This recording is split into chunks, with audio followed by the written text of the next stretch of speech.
Bienvenidos a la franja de Arquitecto de tu Vida, al programa Hablando de Crianza con Lourdes García.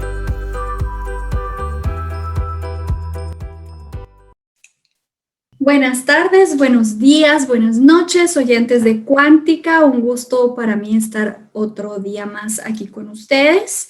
Están en el programa Hablemos de Crianza con Lourdes García de Cuántica Radio. El día de hoy vamos a hablar acerca de un tema un poco controversial, pero creo que ya los tengo acostumbrados. Vamos a hablar acerca de papás. Hoy vamos a dejar descansar un poquito a las mamás. Me acompaña Johanna del Águila. Ella es licenciada en Relaciones Internacionales con maestría de género de la Universidad de San Carlos de Guatemala y tiene formación nacional e internacional en temas de mujeres, de política y de derechos humanos. Y tengo también a Fernando Saravia, quien es ingeniero industrial, es experto en mejora continua, es life coach y es además sensei de Kendo. Y por supuesto papá, que es lo que nos une el día de hoy. A ambos ya los han escuchado en entrevistas anteriores, así que creo que ya los conocen un poquito, pero si son nuevos con Fernando y Johanna, les recomiendo mucho las entrevistas que pueden encontrar en el canal de YouTube de Cuántica. Así que, empecemos. Hola Fernando y Johanna, ¿cómo están? Hola, ¿qué tal? Qué gusto estar con ustedes. Hola, ¿qué tal? Igual, qué gusto verlas. Gracias por la invitación. Ok. El día de hoy vamos a hablar acerca de un artículo que escribió Johanna en el periódico de Guatemala llamado Plaza Pública, ¿cierto? Sí, un periódico, un medio de comunicación al final que es en línea. Lo pueden ubicar en la página oficial o en Facebook también. Ok. Esta semana yo lo publiqué también en mi página, entonces lo pueden encontrar ahí. Probablemente algunos de los oyentes ya lo leyeron porque está programado para publicarse antes que la entrevista. Así que en este artículo, para empezar por ahí, por la introducción, tomando a este artículo como base, Johanna habla desde la perspectiva del feminismo y nos dice, aprovechando un poco todo el tema del Día del Padre que acaba de pasar y todo esto, si debemos cuestionarnos o no nuestro rol en la familia, porque el feminismo ha cuestionado mucho el rol de las mujeres y ha protagonizado ciertas controversias alrededor del rol de las mujeres, pero ¿en dónde deja esto a los hombres, verdad? Entonces quiero empezar preguntándote, Johanna, acerca del feminismo. ¿Qué es feminista? ¿Qué es ser feminista? ¿O qué es el feminismo? ¿Y por qué eso es relevante en un tema de hombres y no de mujeres? Bueno, al final, ¿qué es feminismo? Empecemos por ahí. Recordemos que el feminismo surge como un movimiento político y social de las mujeres hacia nosotras las mujeres, cuyo objetivo es siempre la búsqueda de la igualdad de derechos entre hombres y mujeres. Recordemos que durante la Revolución Francesa, por ejemplo, al momento de la revolución se reconocieron los derechos civiles y de los hombres o del ciudadano, pero no de las mujeres. Y de ahí surge en la primera ola feminista, en donde las mujeres empiezan a movilizar y a exigir sus derechos, a ser reconocidas como ciudadanas también, ya que solo por el hecho de ser mujeres se les estaba discriminando.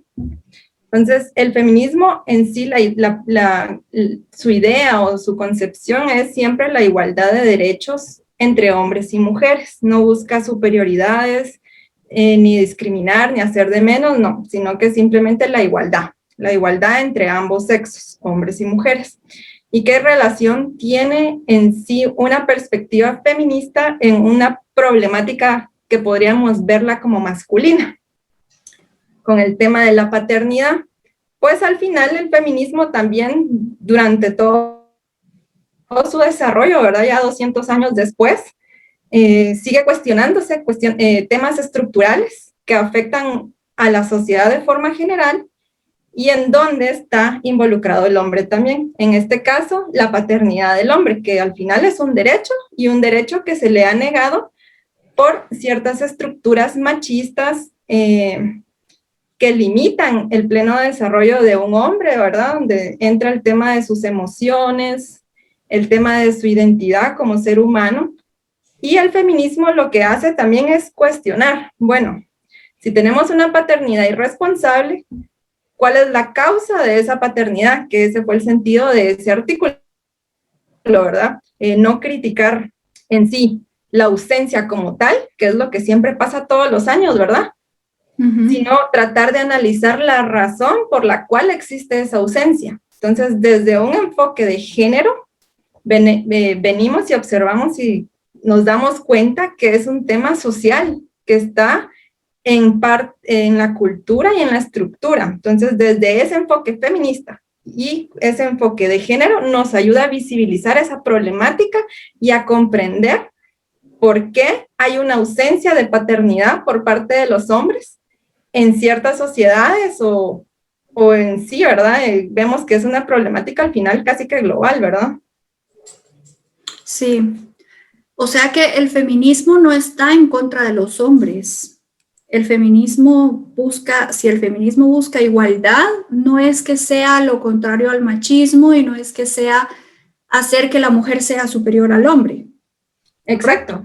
Exacto, el feminismo no está en contra de los hombres, a veces se tiene esa idea errónea, ¿verdad? Pero por no tener la información adecuada, por no informarse de los medios adecuados, ¿verdad? Que las personas a veces se dejan llevar por lo que ven en redes sociales, por los posts que circulan, por ciertos comentarios, pero ya al leer sobre la historia del feminismo, de cómo surge, logramos comprender que al final es un movimiento que surge en busca de derechos y los derechos que ya tienen los hombres y que se nos han negado a las mujeres.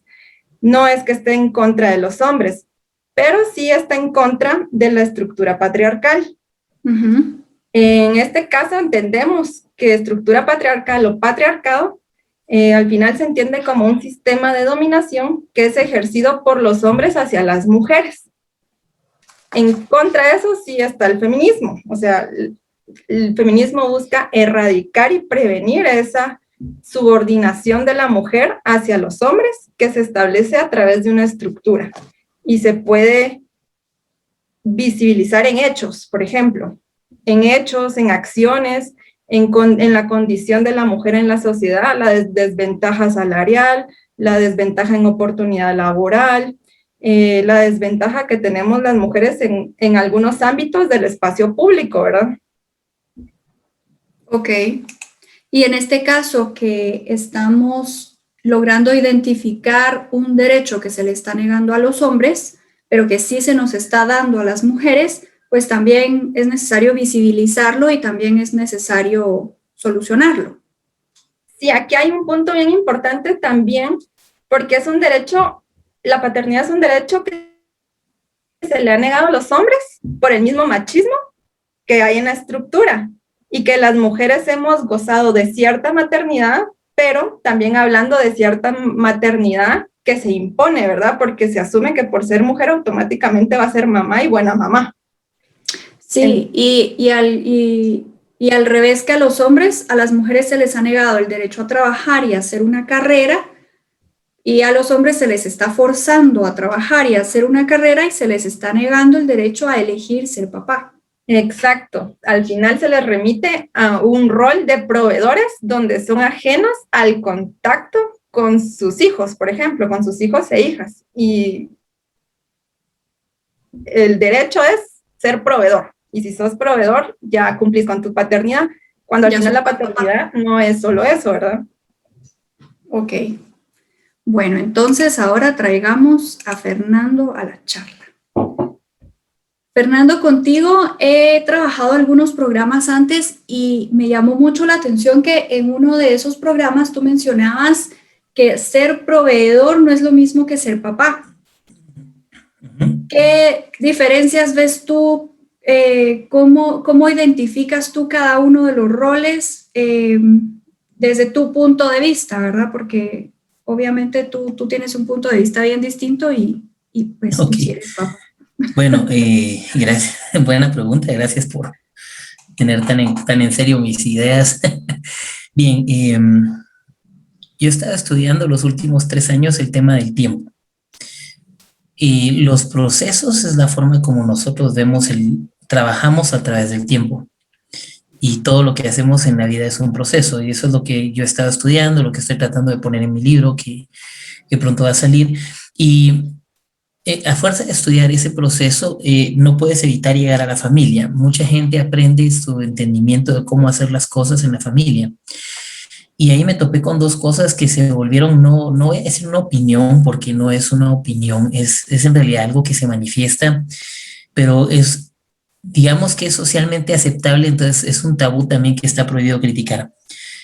El primer punto, y yo creo que ustedes ya lo mencionaron tácitamente, es el hecho de que la sociedad media vez eres padre, y voy a aclarar, para que no sea muy confuso, voy a hablar de concebir como el acto de tener un hijo y ser padre como el acto de criarlo, ¿verdad?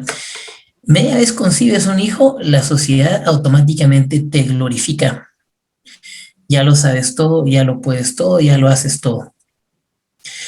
Y la otra cosa es que, y eso es, yo lo llamo la peor hipocresía que da la sociedad, porque entonces los padres tienen derecho a decirle a sus hijos lo contrario de lo que hacen.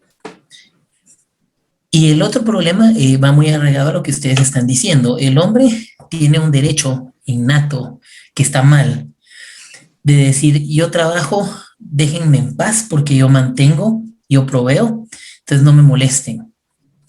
Cuando juntas esos 2 factores, tienes a un padre que se jacta de pasar tiempo en casa, pero en realidad no hace nada y solo está proveyendo. Entonces tiene un trono en la casa y tiene su elixir, que puede ser una cerveza, una Coca-Cola, lo que tú quieras, y es famoso el tema de no se tomen las Coca-Colas de mi papá en el freezer. Llego a casa, me siento, tiene un vicio que puede ser un partido. Hoy en día los millennials estamos migrando hacia los videojuegos, hacia las películas, la televisión. Entonces se siente en su trono, se toma su elixir, mira su vicio y no se puede molestar al Dios. Imposible, no se vale. Y si lo molestas, va a haber tormenta, porque sacaste de su sueño al Todopoderoso que nos trae la comida. Ok, eso realmente es muy perturbador si te pones a pensar. Y aquí viene la segunda conclusión, que no les va a encantar a muchos, pero tal vez ustedes sí estén de acuerdo conmigo. Creo que el tiempo es una de las primeras razones por las cuales un padre te va a decir, yo no puedo pasar con mis hijos tiempo, no tengo tiempo, ok. Pero creo que está en segundo lugar, porque tú puedes hacer tiempo de calidad aunque tengas poco con tus hijos. Pero hay un problema más grande, ¿verdad? Es si pasas tiempo con tus hijos, ¿qué haces con él? ¿Cómo te van a ver ese tiempo que estás ahí? Entonces, hasta cierto punto, hay veces que si el tiempo que le vas a dar a tus hijos, realmente vas a ser un hipócrita social. Si te ven sentado en el sofá con una cerveza en la mano y les dices, hijo, la salud es muy importante, o te ven con el cigarro y les dices, yo fumo pero tú no.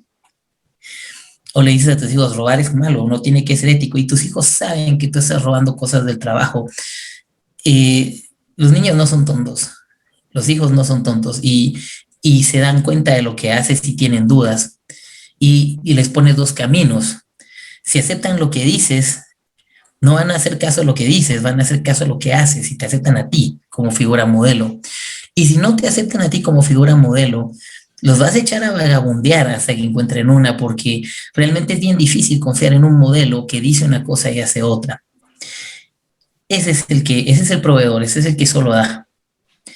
Da dinero, da comida, y es pecado perturbarlo, y es pecado llevarle la contra, y todo lo que hace parece estar en discordancia con todo lo que dice, quiere que su palabra sea ley, y ese modelo paternal no sirve, porque por esos dos casos. O llevas a tus hijos a imitar lo que haces, o llevas a tus hijos a confundirse totalmente y buscar a quién imitar.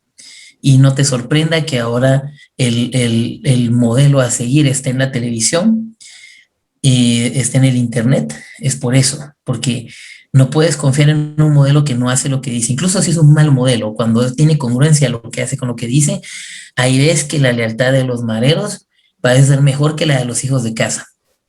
Y está ahí, Sí, claro. porque el dador es un hipócrita. Ahora, que es un padre, pues todo lo contrario, es una persona que está alineada con lo que dice con lo que hace, y que hace cosas para el crecimiento y desarrollo de sus hijos. Y ya no solo es una persona que da tiempo, nunca fue una persona que da tiempo, es una persona que da tiempo y calidad de tiempo. ¿Te hace sentido? Sí. Ahora, pensando en la perspectiva de nuestros oyentes y que ellos en este momento se van a quedar así como, ok, pero si yo quiero jugar todo el día con mis hijos, porque es algo que me gustaría hacer, ¿cómo hago si tengo que trabajar y tengo que estar 3 horas en el tráfico para pagarles un buen colegio y para pagar el alquiler? Y, ¿verdad? Siempre va a salir el tiempo. Entonces, hay que diferenciar también que no necesariamente son 8 horas diarias o 12 horas diarias, sino tal vez un poco como enseñas tú la mejora continua, ¿no? En periodos de 15 minutos, inclusive. ¿Qué diferencias, qué elecciones diferentes puede tomar un hombre que sí quiere ser papá, que no quiere limitarse a ser proveedor o a ser donador de esperma, para verlo así, y que realmente tiene esas restricciones de tiempo, o sea, que sí son reales sus restricciones de tiempo? Mira, te tengo una buena noticia. Yo creo que esa respuesta está ahí y es simple. Son dos cosas. Bájate del bendito trono. O sea, ya, olvídate de saberlo todo, olvídate de poderlo todo.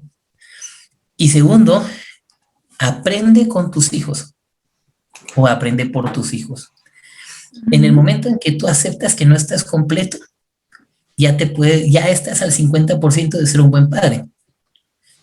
Entonces, yo lo vivo porque no solo yo soy padre, yo vivo con padres en la asociación de Kendo y conozco padres excelentes. Están ahí llevando a sus hijos, a pesar del tráfico, a pesar de lo tarde, a pesar de que están cansados, llevan a sus hijos a entrenar. Ok, eso lo hace cualquier dador de dinero, pero cuando tú ves el involucramiento y me dice, Fernando, y las espadas, ¿cómo se cuidan? ¿Cómo se pone el uniforme? ¿Cómo le enseño a mi hijo a doblar el uniforme? ¿Cómo se lava? ¿Cómo lo compro? Tú sabes que ese hombre en su casa está haciendo lo posible por enseñarle a su hijo bien, y que él está tratando de aprender también para ver encima de lo que él está haciendo y llevarlo por el camino que tiene que ser.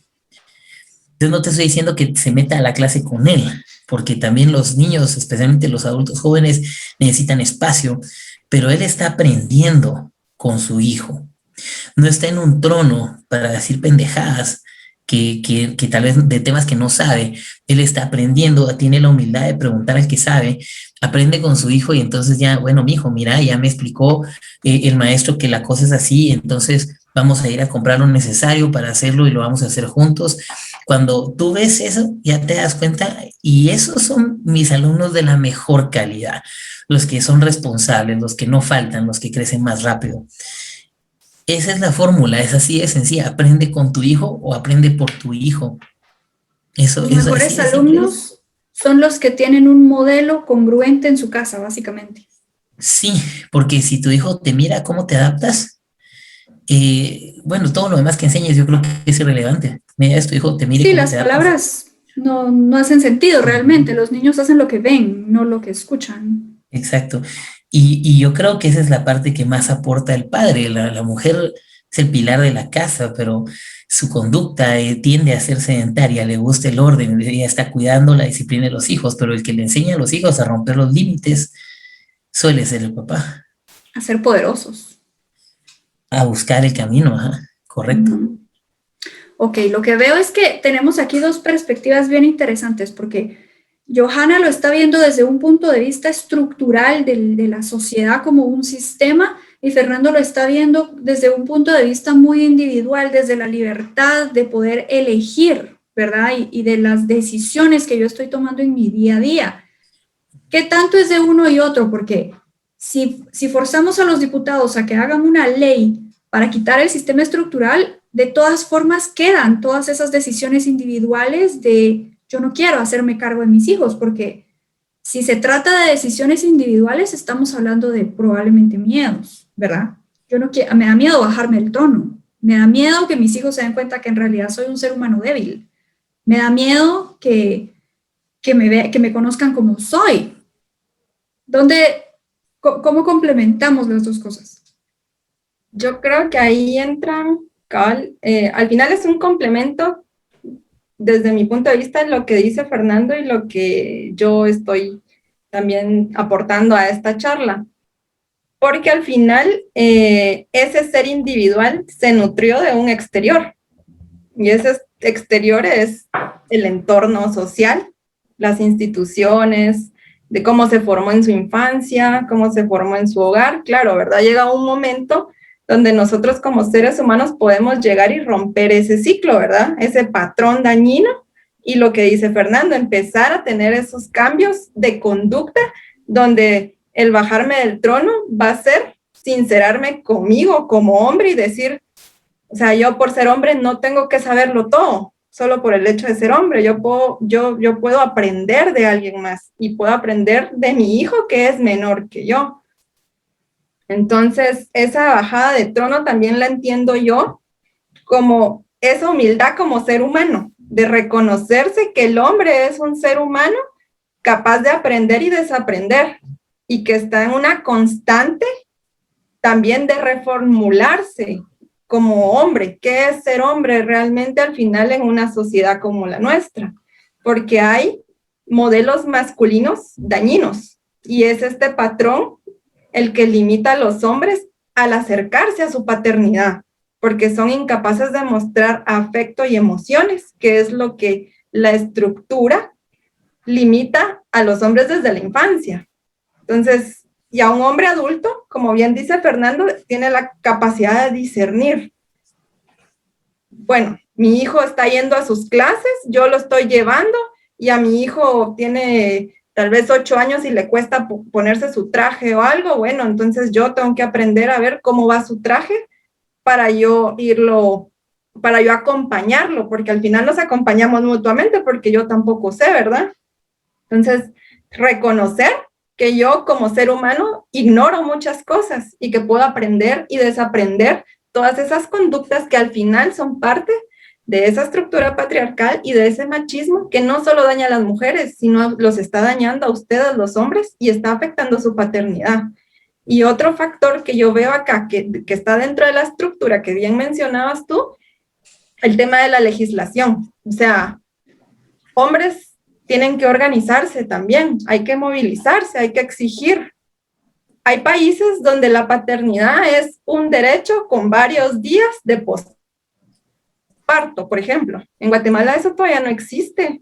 Entonces, esa parte estructural es la que se va a complementar con esa exigencia y esa necesidad del hombre y ese reconocimiento de decir que la paternidad es un derecho, y es un derecho para ellos ejercerla también. Muy atinado, Johanna. Y yo leí tu artículo y esa parte me llamó mucho la atención y me parece incluso de poco alcance que pensar que una mujer que acaba de tener un hijo pues, está lista para tener una semana sola con un bebé. Sí, no, es una ley que es una estructura legal que no ayuda a ninguno de los dos géneros. Perdón por decir género, ya sé que lo estamos rompiendo, pero para ponernos en una clase, no está ayudando a ninguno, ni al padre ni a la madre. Exacto. Y a mí me falta ver en Latinoamérica, y todavía tengo fe de que tal vez lo pueda ver antes de morirme, un gobierno que actúe sobre las causas y no sobre los efectos. Lamentablemente nuestra cultura está tan pobre en ese tipo de educación que nos falta, pero Tú no puedes hacer una ley que diga el papá tiene que ir con su hijo, porque primero no la puedes enforzar y segundo, la gente va a encontrar la forma de no cumplirla, ¿sí? Entonces tienes que actuar en las causas, ¿ya? ¿Cómo lo solucionaron los países europeos? Lo que yo pude ver viviendo en Francia. A mí me llamó mucho las diferencias contrastantes que ves cuando vas al primer mundo y estuve allá un año. Te puedo decir, se miraban muy buenos padres, todos, y de ahí viene lo que te digo, de que sí notaba que todos tenían la oportunidad de experimentar con sus hijos cosas. Y el ejemplo que te puedo dar es tan personal que es impactante, porque mi vecino del apartamento de al lado era un conserje de una escuela. Aquí el conserje de una escuela no nos podemos ni imaginar las condiciones que vive. Y él tenía 17 años de ser gimnasta y su hija era gimnasta, pero no tenía ni siquiera 17 años. Y ellos tenían mucho tiempo juntos en su disciplina.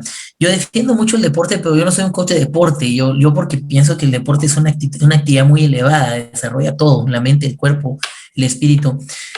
Y lo que sucede es que en países desarrollados, europeos, y algunos no tan desarrollados, la solución fue dar acceso a la oportunidad de compartir actividades juntos.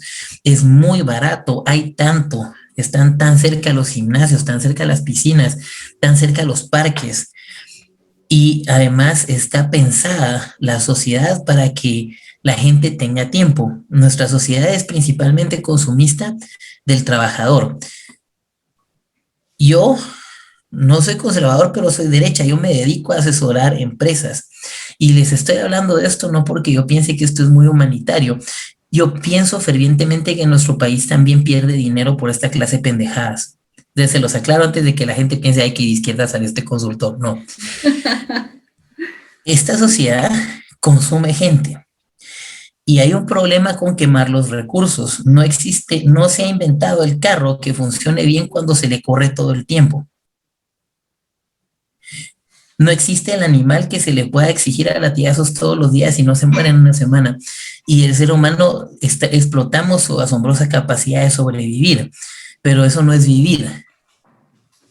Y entonces lo que nuestras sociedades latinoamericanas hacen es que cada vez sacamos peores generaciones, menos cuidadas, con menos formación de casa, con menos transmisión directa de sus padres, menos fuertes, menos confiables, con menos valores morales. ¿Y eso por qué? Porque estamos muy ocupados consumiendo a los padres. Los europeos lo vieron hace más de 100 años. Nosotros no tenemos 30 ni 50 años de retraso cultural. Y lo solucionaron no porque fueran muy buena onda, por lo mismo que les estoy diciendo, porque ellos mismos se dieron cuenta de todo lo que perdían al dejar que la sociedad se debilitara. Ahora, estas no son mis palabras, esas son las palabras de mi maestro Graham Whitfield, que me enseñó mejora continua en Inglaterra, y él me dijo, Fernando, es increíble que ustedes no manejen planes de sucesión en las empresas y no dejen a la gente ascender y no dejen a la gente tener tiempo.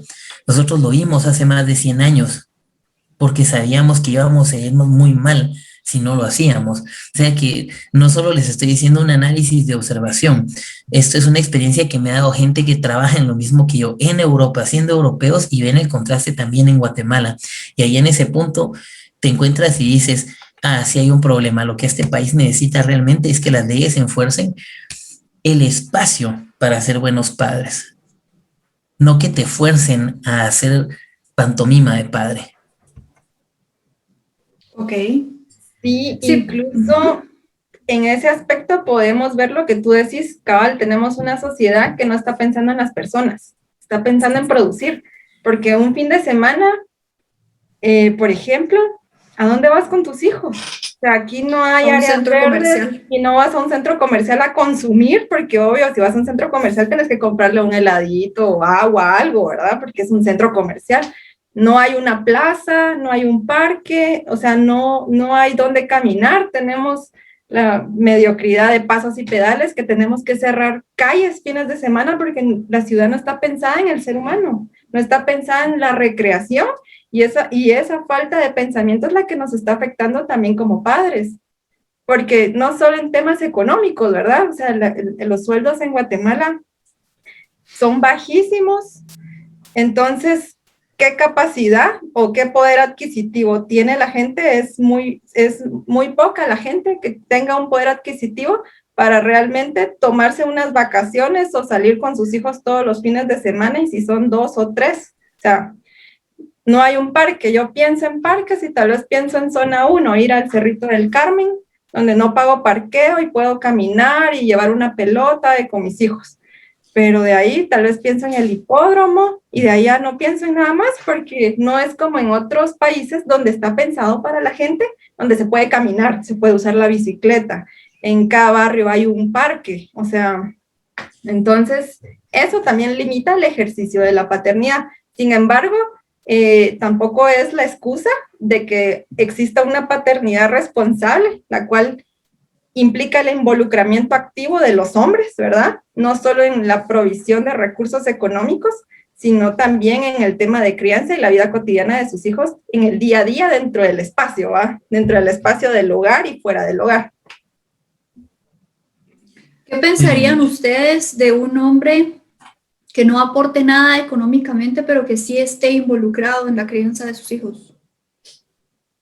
Yo creo que al final la carga recae en la mujer, y al final la paternidad o el ser padre o madre es una responsabilidad, es un compromiso, y no debería de ser considerado como una ayuda.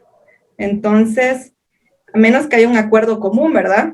De que en la relación, por ejemplo, se decidió de que él no va a aportar económicamente, pero se va a dedicar a la crianza del hijo, ¿verdad? 100%. Ejemplo, y que ella es la que va a ser la proveedora por X o Y motivo. Tal vez ella tiene un mejor empleo y mejores ingresos, y él se va a dedicar a los hijos porque no hay mejor persona que lo críe que su papá en la casa, por ejemplo, ¿verdad? Contratar a alguien externo.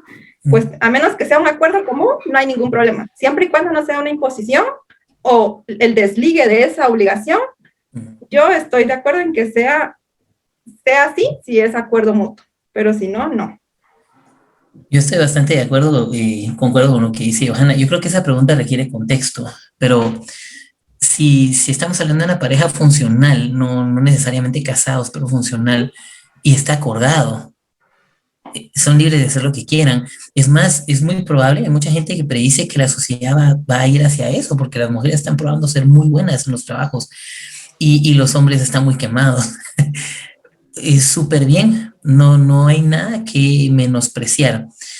Entiendo el tabú social de que toda la vida se ha dicho, es que es muy demasiado hipócrita la sociedad, siempre la madre es la más linda, la más bella, la más sagrada, la más hermosa, pero si te pregunto, ¿quieres ser ama de casa y madre? No, es bien difícil. Y más si pones a un hombre en esas circunstancias, le dices a un hombre, ¿quieres ser ama de casa y padre? No, yo me quiero lograr. Si te quitas el tabú de que sacar adelante a un ser humano también es lograr algo, te das cuenta de que tal vez sería muy bueno que más hombres tomaran ese rol. Sí. Sería un gran ejemplo poder tener, así como a las mujeres, a las niñas nos faltan historias de mujeres logrando avances científicos o logrando cosas, siendo inventoras. A los hombres también les faltan, a los niños les faltan modelos de hombres siendo cariñosos, siendo paternales, digamos, ¿verdad? La mayoría de modelos que tienen en libros, en programas, en televisiones es de superhéroes, es de carrera, de logro, ¿verdad? Es toda esta competencia, que de cierto modo es muy natural por la testosterona, o sea, los hombres necesitan competir. Pero ¿hasta dónde? Porque también hay un límite en eso, ¿verdad? Sí, yo creo que en temas de paternidad, más que pensarlo como una competencia, ¿verdad? Que los hombres lo tienen que saber todo, lo tienen que proveer todo, que el tema emocional se remite a las mujeres, o las atenciones a los hijos o los cuidados se remiten a las mujeres, es humanizar esa parte y el reconocer que hay un daño social en los hombres que ha limitado ese derecho, y que ellos al reconocerlo, ¿verdad? Porque uno individualmente puede reflexionar una, sin ir tan lejos, una en su desarrollo, ¿verdad? ¿Qué pasó y qué no pasó en mi infancia o qué pasó con mis papás?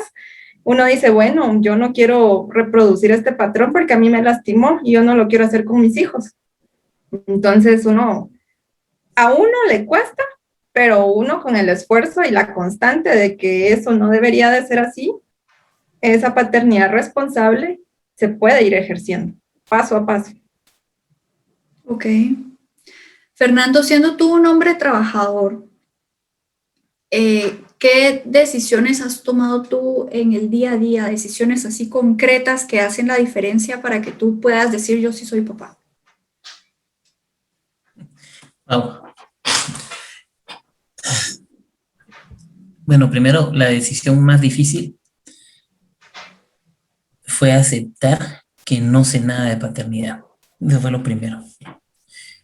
Y yo también he estado explorando mucho el tema que yo le llamo el síndrome de la caricatura, que los personajes de caricatura se ponen el traje y ya son lo que el traje es, se ponen la bata y ya son científicos, ¿no? Y se ponen los lentes y ya son doctores, y eso es ridículo. No sabía nada y mi esposa sabía mucho más, en parte porque investigó más, porque es mamá, porque su instinto la llamó mucho antes de que yo siquiera caer en cuenta que soy papá, y en parte porque la sociedad se lo ofreció antes de ese tipo de educación. A mí la sociedad nunca me ofreció esa educación, ni siquiera intentaron en mi grado dar una clase de salud, de educación sexual decente, y de una clase no pasamos todo el grupo. O sea, te estoy hablando de que es por lo menos 60 hombres de 40 años ahorita que nunca recibieron una clase de educación sexual en su vida. Entonces, la primera decisión y la más difícil es que estos años, mientras mi hija es bebé y yo no sé nada, mi esposa manda, porque yo no sé. Y me está tocando aprender muy duro, porque yo sí vengo de un marco machista. Yo vengo de un marco que no entiende esa parte. Tuve que aprender, estoy aprendiendo todavía esa parte de que no es una ayuda la que yo doy cuando vengo a la casa y me encargo de Mónica. Pero sí entendemos que como yo soy el que está sosteniendo a todos, mi trabajo sí pesa y mi cansancio sí pesa. Entonces, pero no estoy haciéndole un favor a nadie. Yo vengo aquí a hacer lo que tengo que hacer. Decisión número 2. Aprende cosas para que tu hijo crezca bien. Todavía no es una niña Mónica ni una adolescente, y muchas de las cosas que yo hago son con niños y adolescentes. No sé mucho de bebés ni de niños pequeños, pero hay cosas que sí me preocupan. Y yo quiero que mi hija coma bien. No me gusta la comida que está a la orden del día en los restaurantes y en las tiendas. Entonces estoy aprendiendo más que nunca a cocinar y quiero empezar a cultivar algo de mi propia comida, por ejemplo. Entonces, venimos al tema de quién es dador de dinero y quién es papá, ¿verdad? Ok, primero, de nada sirve que yo compre la comida o le pague a alguien por hacerla. Mi hija tiene que llegar a los 18 años y saber cocinar, porque no voy a poder hacerlo por ella siempre. Entonces, eso es ser un ser humano funcional. Sí, yo quiero dejarle eso a ella. Lo que yo estoy aprendiendo hoy se lo quiero dejar a ella, ¿entiendes? Y de paso, tener el beneficio de que ella coma bien y no se exponga a las cosas que, bueno, yo trabajo en alimentos, yo sé la realidad, ¿me entiendes? Otras decisiones que parecen irónicas: el tiempo de mi salud es más importante ahora. Sí, yo siempre he estado cansado y me tengo que bajar de mi trono y decir, no, campeón, hoy es el día que te toca hacer tu ejercicio, aunque estés cansado, que tu hija tú tienes que estar ahí hasta que tu hija pueda sola. Entonces tienes que hacer lo que tienes que hacer, eso es súper importante. Y después viene el tema tiempo. Ok, antes de que alguien piense que yo estoy hablando desde el punto de vista fácil, yo trabajo y no vivo en mi casa de lunes a viernes. Y al principio fue una opción de carrera, pero cuando murió mi papá fue una necesidad, porque mi mamá y otros miembros de mi familia necesitan mi apoyo. Y si yo no hubiera tomado esa decisión, hubiéramos tenido un hundimiento total en 2019. Entonces, ¿qué pasa con el tiempo cuando vengo acá? Hay decisiones difíciles, porque llega un momento en que tengo que decir, no, yo tengo cosas que hacer este fin de semana, pero hasta aquí se acaba el tiempo de otros. Y ahorita empieza el tiempo de mi hija. Y es difícil. Poner límites. Difícil. y decir, bueno, hoy no voy a poder ir con mis amigos o no voy a poder ir a meditar en paz, o incluso hoy no voy a poder dar clases, pobres mis alumnos, pero hoy es un día que necesito para mi hija y tengo que tener el valor de tomar esa decisión y abandonar el qué dirán de la sociedad y hacerlo, porque al final del día nadie va a venir a cuidar a mi hija aparte de mi esposa y yo. Y a veces hay que tomar esa decisión con mucha firmeza. Entonces no soy un papá perfecto y tengo bien poco tiempo para mi hija, pero estoy haciendo el mejor esfuerzo para darle su lugar entre ese mar de cosas y urgencias que estoy teniendo. Incluso si eso representa pedir mediodía en el trabajo para viajar a casa y verla porque ya fue mucho el tiempo fuera, hay que hacerlo. Esas decisiones dan miedo, pero pues me da más miedo lo que le pueda pasar a ella creciendo si no estoy yo ahí. Ok. Este ejemplo de la vida de Fernando fue un buen ejemplo, Johanna, de esa intersección entre estructura y decisiones, ¿no? Porque Fernando viene de sufrir las consecuencias de esa estructura que nos está entregando hombres que no saben ser papás realmente. Que nos está entregando hombres que no saben ser papá y que lo están intentando, pero como bien dice Fernando, tengo que pedir mediodía en mi trabajo, por ejemplo, y pueda que eso, por estar en un país como Guatemala, pueda poner en riesgo incluso su trabajo, ¿verdad?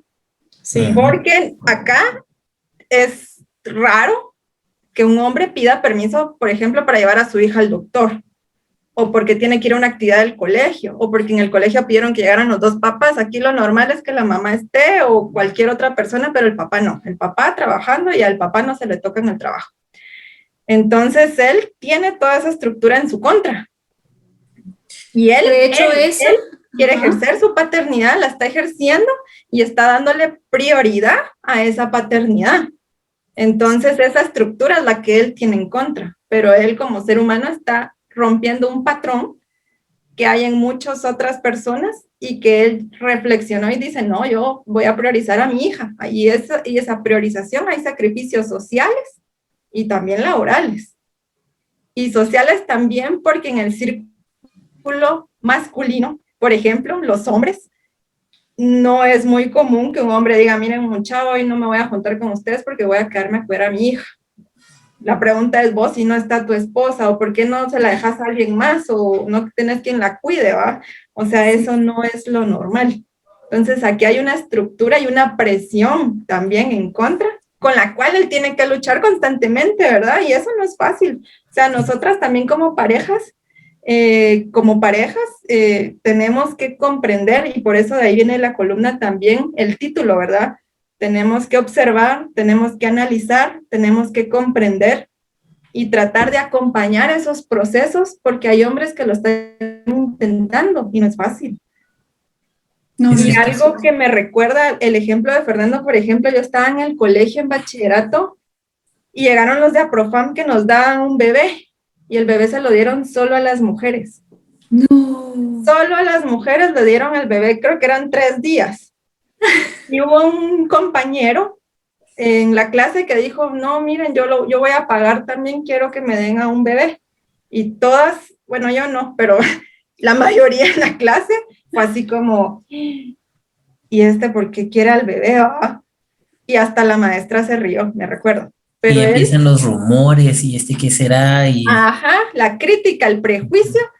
Y miren ustedes, ese hombre ha de ser un papá excelente porque no se imaginan cómo cuidó a ese bebé. Y esas pequeñas acciones son las que van reforzando a los hombres y a su paternidad. El hecho de jugar con un muñeco, solo las mujeres nos lo dan desde pequeñas. Y esa motricidad y ese cuidado también lo tienen que desarrollar los hombres. Entonces, esos juegos, esa división de juegos sexistas, el cocinar, por ejemplo, que dice Fernando, ¿verdad? Que le quiere generar un hábito positivo a su hija, no comer por comer, sino nutrirse. Eso es bien importante. Entonces, desde ahí viene la estructura de la infancia, lo que separas entre niños y niñas. Entonces, ¿cómo estás creando a esos niños que llegan a la adultez y no saben cocinar, no saben cuestiones de la vida diaria, de subsistencia, del ser funcional. Vivo sola, tengo que barrer, tengo que trapear, tengo que lavar platos, tengo que hacerme un huevo, un sándwich, lo que sea, ¿va?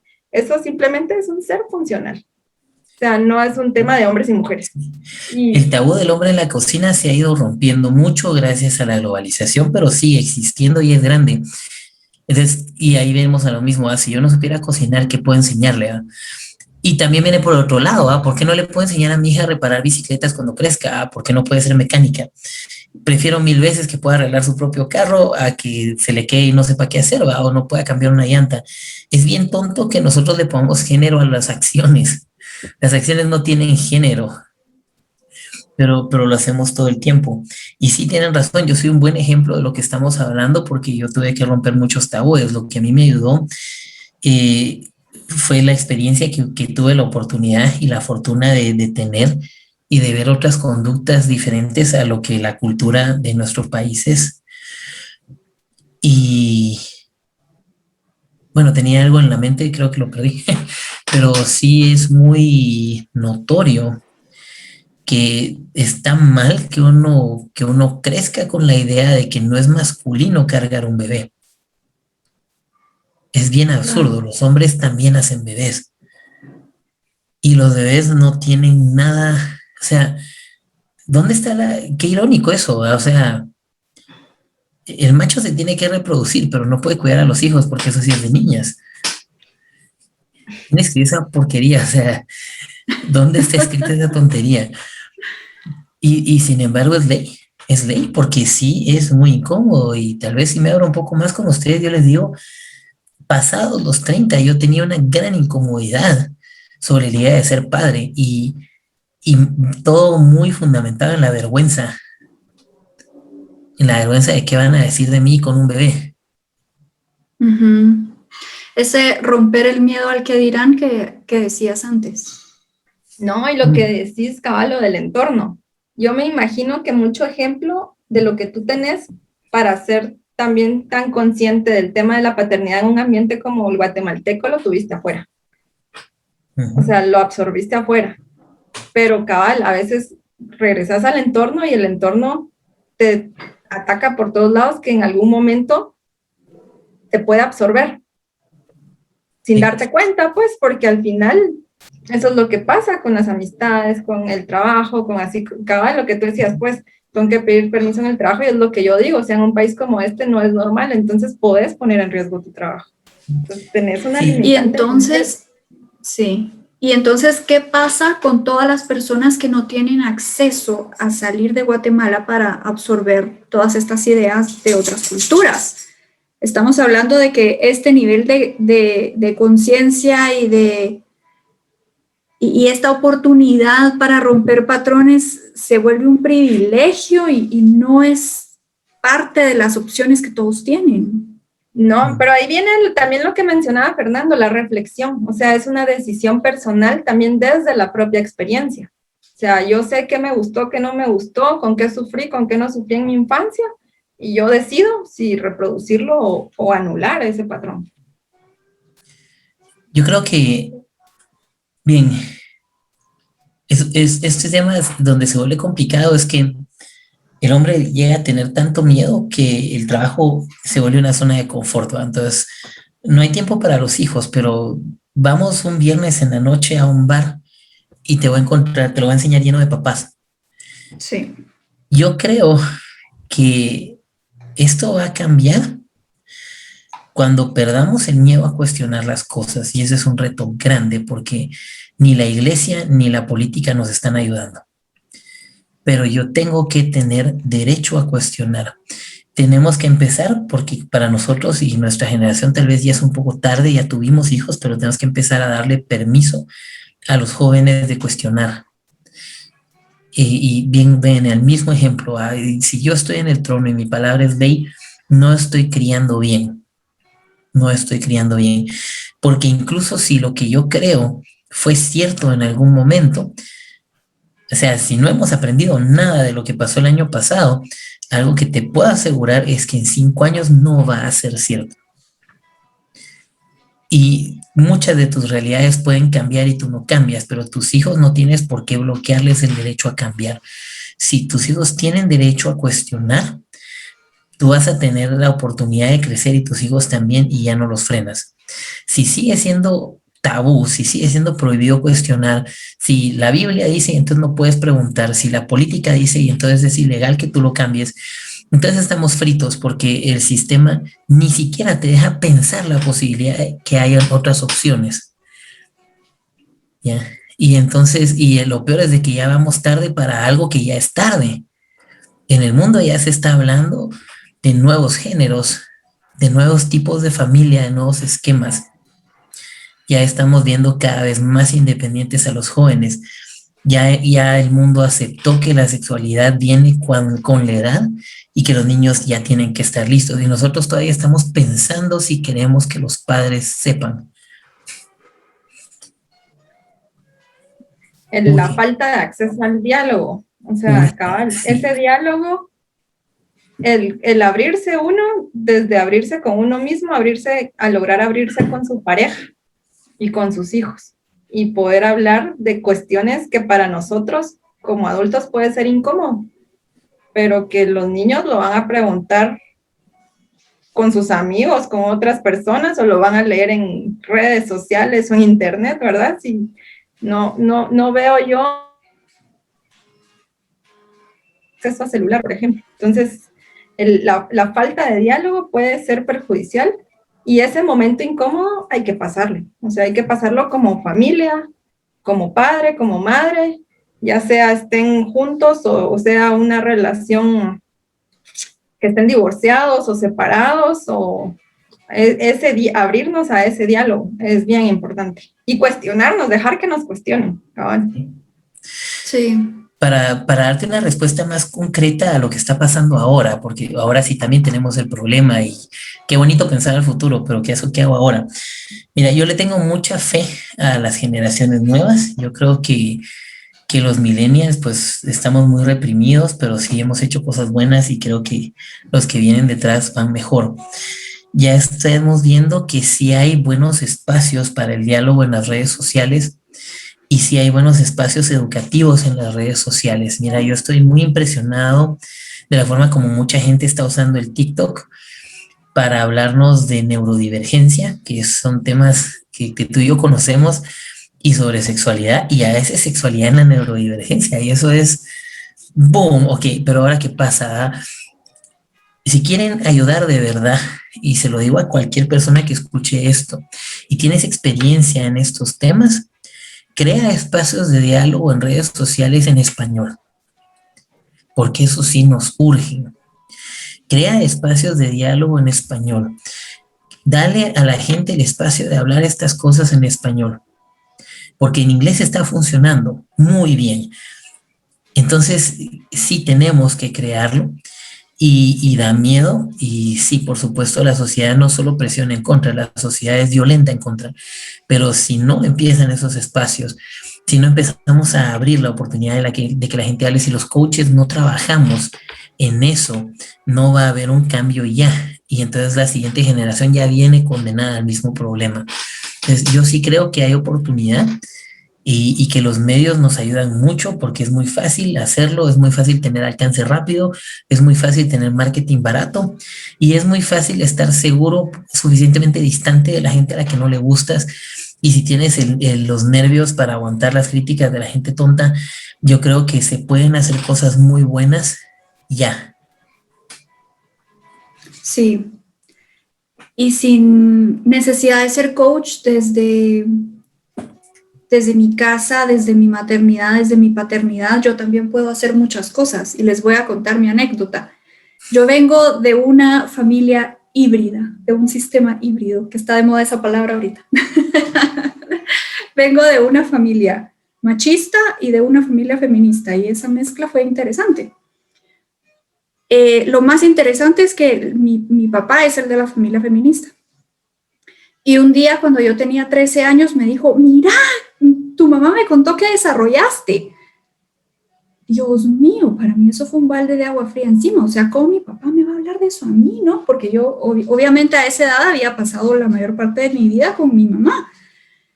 Y entonces yo me quedé de colores, ¿va? Yo me quedé así como, ¿por qué le dijo eso a mi papá? ¿Por qué mi papá me quiere hablar de eso? Son esos momentos incómodos que dice Fernando de ir perdiendo el miedo en nuestro espacio, en nuestro metro cuadrado, en nuestra casa, en nuestra burbuja, pero ir perdiendo el miedo de hablar e ir creando esos espacios de diálogo que menciona Johanna para que para nuestros hijos sea distinto. Porque ese modelo que me dio mi papá de decir, yo también puedo hablar de tu periodo, esa puerta que me abrió para que yo ahora, a esta edad, vaya con él y le diga, mira, mi ginecólogo me dijo esto, ¿qué pensás? Esa puerta es invaluable realmente para mí. Tener el punto de vista de un hombre, aún en mis problemas de mujer, eso ha sido invaluable, esa es la palabra, ¿verdad? Porque si no sería muy limitada mi vida. Y él en algún momento perdió el miedo a hablar de eso, o tal vez nunca lo tuvo gracias a su mamá. Y gracias a él, para mí se volvió un tema tan normal que ahora para mi hijo es un tema normal, y para mi esposo es un tema normal, y para mi hijo bebé va a ser un tema normal, ¿verdad? Entonces, poco a poco vamos rompiendo esquemas, y creo que muchas veces subestimamos el impacto que esas pequeñas decisiones, esos pequeños cambios tienen para el futuro, porque así como esa conversación pudo romper un patrón antiguo para todas las generaciones que van después de mi papá y yo, todas las decisiones que vamos tomando en el día a día, todos esos pequeños momentos de vulnerabilidad y de valentía que vamos tomando en el día a día, van creando un impacto que realmente es imposible de medir. Sí, incluso es bien importante hablar de esos temas porque al final como seres humanos tenemos etapas de desarrollo y esos temas tabú tiene que ser el diálogo normal con nuestros padres, con nuestros hijos, ¿verdad? Porque son etapas que nadie se puede quitar de encima, pues. O sea, va a pasar y va a pasar, entonces ese acompañamiento como papá es bien importante, decirle, mira papá, cómprame toallas, o me duele, tengo cólicos, pasa a la farmacia y me comprame unas pastillas. Sí. O sea, esa confianza, ese vínculo, afianza también muchas cuestiones de la identidad de los hijos, de las hijas, y esa importancia del diálogo va fortaleciendo incluso esa masculinidad, porque ahí ya se cuestiona, ya se cambia la mentalidad de lo que debería de ser un hombre, ¿va? De que no se involucran en esos